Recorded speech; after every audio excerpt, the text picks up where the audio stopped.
अपनी बेटी सबको अच्छी लगती है, लेकिन घर में बहू बनकर आई बेटी में कमियां निकाला जाता है। इसको घर संभालना नहीं आता, इसको घर के खाने बनाने नहीं आते, इसके माँ बाप ने अच्छे संस्कार नहीं सिखाए हैं, तभी तो ऐसे करती है।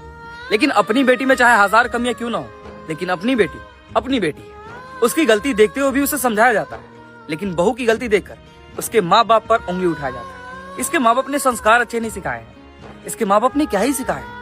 इसको घर संभालना नहीं आता, बड़े का इज्जत करना नहीं आता, हमेशा घूंघट उठा के चलती है। अब घर में बहू है तो क्या है, चले घूंघट यहाँ तक डाल के चले। अपनी बेटी चाहे कैसे भी रहे, अपनी बेटी सूट सलवार में रहे, जींस टॉप में रहे, अपनी बेटी है।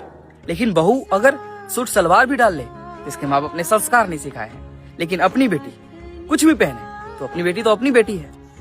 अपनी बेटी के साथ अगर ससुराल में कुछ गलत भी होता है तो माता पिता उंगली उठाते हैं कि क्यों गलत हो रहा है।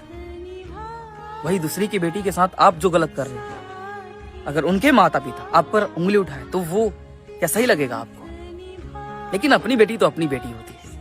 अपनी बेटी को रोटी बनाना नहीं आता, कोई बात नहीं, सीख लेगी। अपनी बेटी को घर का काम करना नहीं आता, कोई बात नहीं, लड़की है, सीख लेगी। लेकिन वही बहू को अगर काम करना नहीं आता, घर का खाना बनाना नहीं आता, घूंघट डाल के ज्यादा देर तक रहना नहीं आता, तो वही बहू का संस्कार सही नहीं है। माता पिता ने संस्कार नहीं सिखाए। आजकल का ससुराल बस यहीं तक रह गया है, अपनी बेटी को यहाँ तक।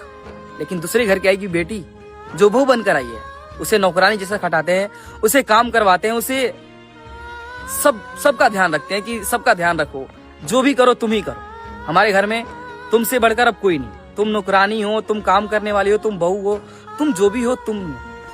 लेकिन अपनी बेटी होती है। अपनी बेटी कोई भी गलती करे चलेगा, लेकिन बहू गलती नहीं करनी चाहिए, क्योंकि वो दूसरी की बेटी है। सोच बदलिए, तभी घर परिवार सही से रह सकेंगे।